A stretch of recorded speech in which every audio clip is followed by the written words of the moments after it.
இன்றைக்கி வந்து பார்த்திங்கன்னா கடலூரில் இருக்கிற ஏஜிஎஸ் கிருஷ்ணாலயா தேட்டர் வந்து நம்ம ரிவ்யூ பார்க்க போகிறோம். இது ஒரு சிங்கிள் ஸ்க்ரீன் தேட்டர். தேட்டருக்குள்ளே போகும்போதே வந்து பார்த்திங்கன்னா என்ட்ரன்ஸில் வந்து பாக்ஸ் ஆஃபீஸ் வச்சுருக்காங்க. க்ளீனாகவும் நீட்டாகவும் வச்சுருக்காங்க. லெஃப்ட் ஹேண்ட் சைடில் வந்து ஒரு பாக்ஸ் ஆஃபீஸ் இருக்குது. அங்கே நீங்கள் டிக்கெட் எடுத்துகிட்டு உள்ளே போனால் டிக்கெட்டை பொறுத்த வரைக்கும் வந்து பார்த்திங்கன்னா நீங்கள் பேடிஎம் ticketnew.com புக் பண்ணி டேரெக்டாக நீங்கள் போய் காமிச்சு உள்ளே போயிடலாம். தேட்டரை பொறுத்த வரைக்கும் ஆம்பியன்ஸு இன்டீரியர் ஒர்க்லாம் சூப்பராகவே இருக்கும். உள்ளே போனோடனே அந்த ஏஜிஎஸ் லோகோ உங்களுக்கு தெரியும், அட்டகாசமாக இருக்கும். ஒரு ப்ரீமியமான தேட்டருக்கு உள்ளே வந்தால் எப்படி இருக்குமோ அதேமாரி தான் இருக்கும். சூப்பராகவே இருக்குது. பால்கனி வந்து பார்த்திங்கன்னா ஃபஸ்ட் ஃப்ளோரில் இருக்குது. நீங்கள் ஸ்டெப்ஸ் ஏறி போகிற மாதிரி இருக்கும். கீழே வந்து ஸ்க்ரீன் 1 இருக்கும். நீங்கள் பார்க்கும்போதே தெரியும் ஸ்க்ரீன் 1 போட்டிருக்கோம். பால்கனி உள்ளே நம்ம என்ட்ரன்ஸ் ஆகிறோம்.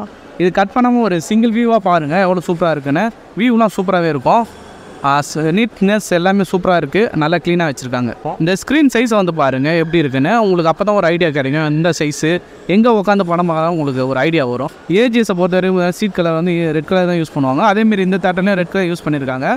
நல்லா கம்ஃபர்டபுளாக இருக்குது. முதுகு பேக் பெயின்லாம் வராது. லெக் ரூம்லாம் நல்லா ஸ்பேஷியஸாக நல்லா இருக்குது. அப்புறம் க்ளீனாக நீட்டாக வச்சுருக்காங்க. சூப்பராக இருக்குது. இப்போ நம்ம டீட்டெயிலாக ஒரு ஸ்க்ரீன் சைஸை பற்றி பார்த்துடலாம். ஸ்க்ரீன் சைஸை பொறுத்த வரைக்கும் பார்த்திங்கன்னா 35mm கொஞ்சம் சின்னதாக தான் இருக்கும். ஆனால் படம் ஸ்டார்ட் பண்ணிட்டா வந்து பார்த்திங்கன்னா உங்களுக்கு அந்த ஸ்க்ரீன் சைஸ் உங்களுக்கு மைண்டுக்கு வராது. ப்ரொஜெக்ஷனை பொறுத்த வரைக்கும் வந்து பார்த்திங்கன்னா க்யூப் யூஸ் பண்ணுறாங்க. 4K தான் யூஸ் பண்ணுறாங்க. விஷுவலாக இருந்தாலும் சரி, கான்ட்ராஸ்ட்டாக இருந்தாலும் சரி, கலராக இருந்தாலும் சரி, நல்லா அவங்க சூப்பராகவே இருக்கும். இங்கே வந்து பார்த்திங்கன்னா டால்பி அட்வான்ஸ் யூஸ் பண்ணுறாங்க. சவுண்டை பொறுத்த வரைக்கும் பார்த்திங்கன்னா நல்லாவே ட்ராவல் ஆகுது உங்களுக்கு தெரியும். பேஸும் சரி, சவுண்டும் சரி, நல்லாவே உங்களுக்கு வந்து சூப்பராக பர்ஃபெக்டாக இருக்கும். டைலாக் வரும்போதும் சரி, மியூசிக் வரும்போதும் சரி, இந்த டைலாக் டெலிவரிலாம் நல்லாவே கிளாரிட்டியாக இருக்குது. சூப்பராகவே இருக்கும். நீங்கள் என்ஜாய் வந்து பண்ணி பார்க்கலாம் அந்த படத்தை. ஃபுட் கோர்ட் ஏரியாவில் வந்து பார்த்திங்கன்னா ஸ்நாக்ஸை பொறுத்த வரைக்கும் ஒரு அஃபோர்டபுளாக தான் இருக்குது ப்ரைஸு. ஏன்னா வந்து இங்கே ஆஃபர் பண்ணியிருக்காங்க. 220 ரூபா பாப்கார்ன் வந்து 100 ரூபாய்க்கு ஆகிருக்கிறாங்க. நல்லாவே இருக்குது.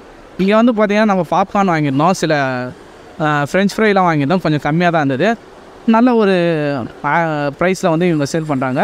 சென்னையில் இருக்கிற ஏஜிஎஸ் தேட்டர் கம்பேர் பண்ண வரைக்கும் ஃபுட் கோர்ட் ரேட்லாம் இங்கே கொஞ்சம் கம்மியாக தான் இருக்குது. நல்லாவே இருக்குது. அந்த ஸ்நாக்ஸும் சரி எல்லாமே ப்ரீமியமாக தான் இருக்குது. பைக் பார்க்கிங் பொறுத்த வரைக்கும் வந்து பார்த்திங்கன்னா 20 ரூபா வாங்குறாங்கன்னு நினைக்கிறேன். காருக்கு வந்து எப்படியோ 50 ரூபீஸ் சார்ஜஸ் பண்ணுறாங்க. க்ளீனாக தான் ரெஸ்ட் ரூம் நல்லா மெயின்டைன் பண்ணுறாங்க. ஸ்டாஃப்ஸ்லாம் வந்து ஃப்ரெண்ட்லியாக ஹேண்டில் பண்ணுறாங்க. சூப்பராக